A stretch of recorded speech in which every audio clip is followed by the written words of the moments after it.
Toby from Heavyweight MMA. Today with Dom Marfan, ready for his next fight at Road to UFC in Shanghai. Bro, I'm pumped. How you going?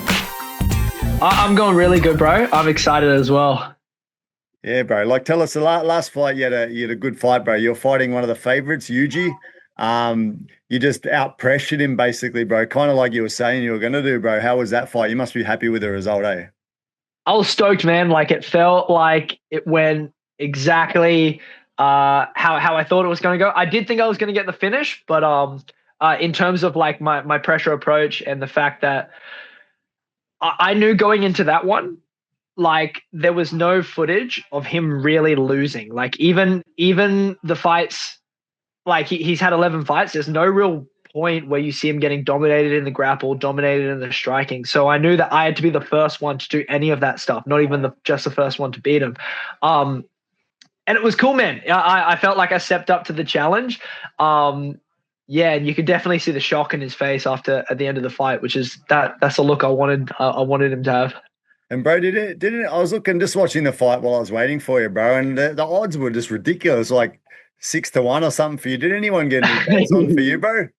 Yeah, bro. I know a few guys that got some bets. I had a training partner that was like he said to me, it was like, fuck, this guy's Dom's on 5-1 odds at the moment. Like when it first came out, it was 5-1 on some of the betting odds.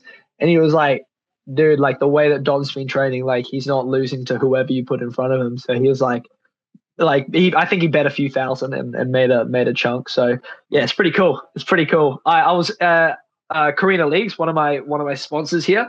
They hosted the event, and I know that most of the people that went there, like all my supporters and stuff, had placed some sort of bet, like depending on what the number was, but like most of them had placed some sort of bet.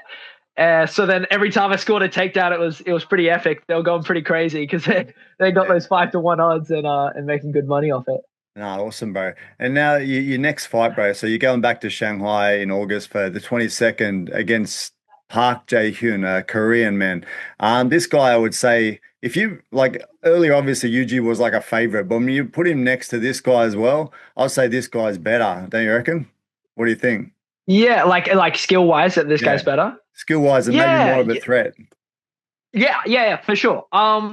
Look, I think what made Yuji such a threat was there was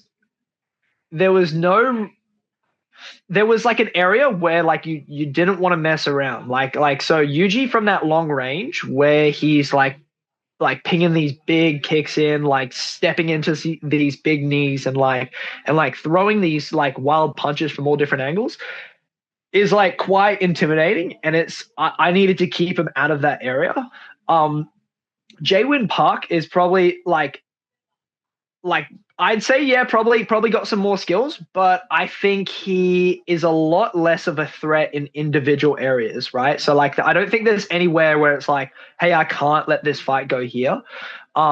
So I think I can strike with him if I need to. I think I can wrestle him if I need to. I think I can jiu-jitsu him if I need to. So I feel a lot more comfortable going into this fight. I feel like it's easier to be relaxed in there. And he's got a way more traditional style, which is a lot easier to read his timing. Like when I watch his fights, it's a lot easier to be like, oh, he's about to do this. Whereas like Yuji was quite unorthodox. Sometimes he would just throw something bizarre and I wouldn't be ready for it, but then like you would see he was like knocking people out with these different shots. I also think with Jaewin Park, there's a little bit of like, as opposed to Yuji, I think Yuji, I had to show him what losing was. And it was such an interesting thing, like beating someone who's been undefeated for 11 fights. It was almost like he didn't believe he could lose. So like I could feel, even as I had that like rear naked choke kind of like side on against him, it was almost like I was like, oh man, I'm going to end up putting this guy to sleep, because it was like he did not believe he could be like beaten. I don't think that's the case with this Jaewin Park. I think I just got to give him a reminder of what that feels like. Yeah. Like he's had some losses, and he's had losses in both styles, like guys out grappling him, guys out striking him. And I really do think that I can exploit either one of those. Yeah. Man, for me, just watching, I've only watched a couple of his fights. Obviously, he fought Becker, and I saw him fight in the other road to UFC when he fought. What's his name? I wrote it down. Haraguchi. I would say for Mm. me, like you mentioned, maybe he's a kind of standard style and semi-predictable, but the strength for me is this physical strength. Like you saw that against Becker. Becker's a strong guy, but he totally outmuscled him. And the second thing is just his ability to keep going. Like when he fought Yep. Haraguchi, he was getting like out grappled like crazy, just fighting, fighting, fighting. He did it for a full 3 rounds and still was looking pretty good. He was getting up in lots of the takedown positions and that. I think the danger in him isn't necessarily his skill set, it's his strength and probably his power and his Mm. endurance, you know? Yeah, the thing about that fight, I've watched that fight a few times. I think Haraguchi had really, really good takedowns. I don't think he had a lot of riding or top damage or top control. So he took him down something crazy like 20 times in that fight or something. But he never made him pay for it. And that's the opposite of what I am. Like you see, when I take people down, I make them pay, whether it's they have to carry my weight to be able to get back to their feet. I catch them in a sub on the way up, or I slice them up with elbows while they stay on the bottom. Hmm. So I think I'm a lot more of a threat. I think you can see that he was just able to pretty much like spam get ups and not really he didn't really have a whole lot to worry about while he was on his way up. People don't get that luxury when they fight me. I'm dangerous from those positions. I want you to try to get up, and while you're trying to get up, that's when I'm going to do some of my best stuff. So yeah, I think I see myself being able to take him down, and I don't see him having as good of a time getting back up to his feet as he did against Haraguchi. Do you notice he's got like a weird sort of concave looking sternum, bro? It looks really weird. Did you notice? I didn't actually notice that. Look, No. like when he's about to get in the ring for the fight in against Jack Becker, have a look. It's like real concave. You say some people Yeah. are like Right. that.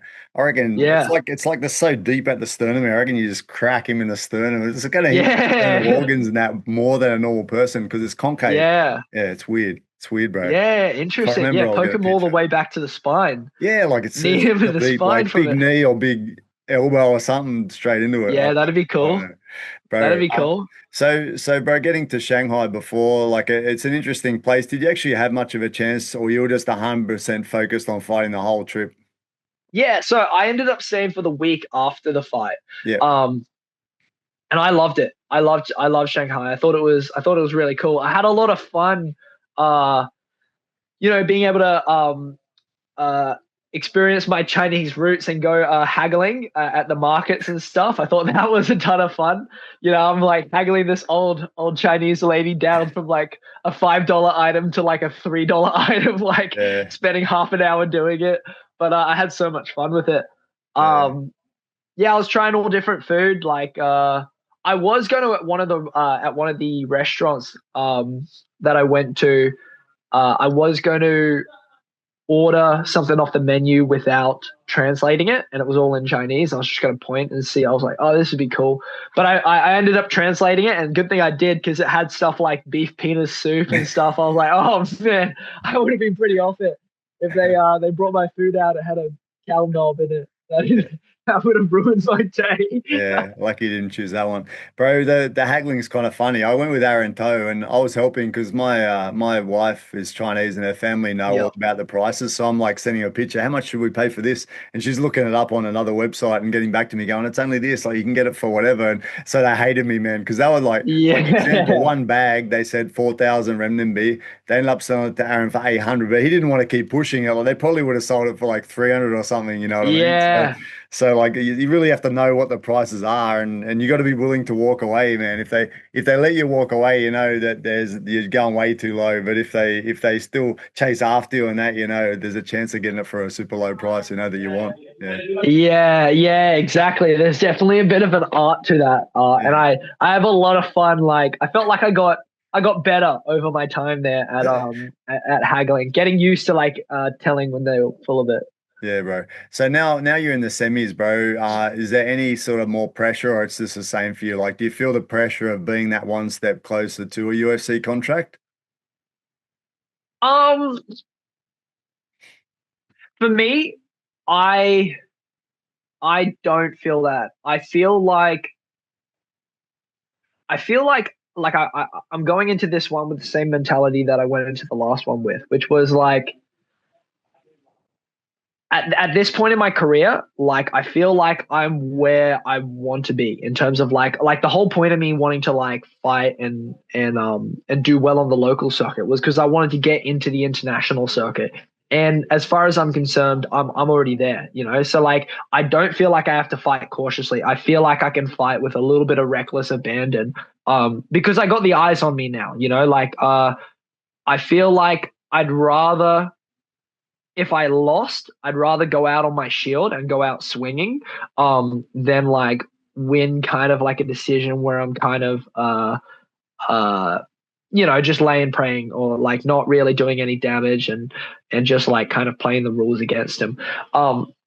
So whenever I'm going into a fight with that mindset, I feel almost no nerves. Like I feel super comfortable. It feels like the only way I could fail is if I didn't go out there with violent intentions. And I went out there with violent intentions in my last one and it paid dividends.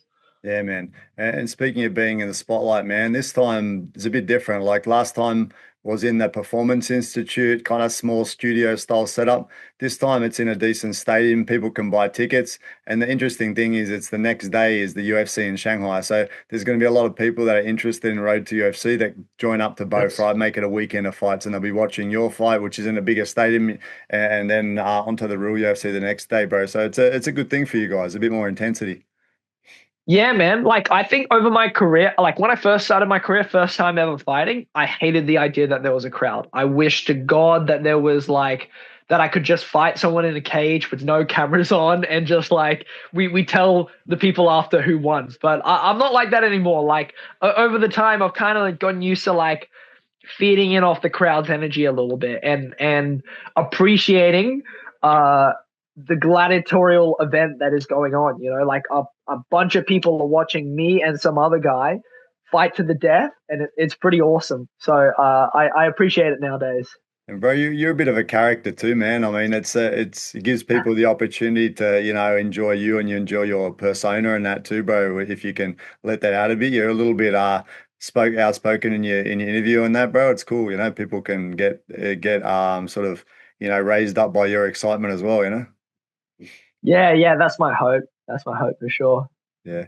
And this time, bro, anyone particularly coming over with you or any family or anything this time, or what's the plan?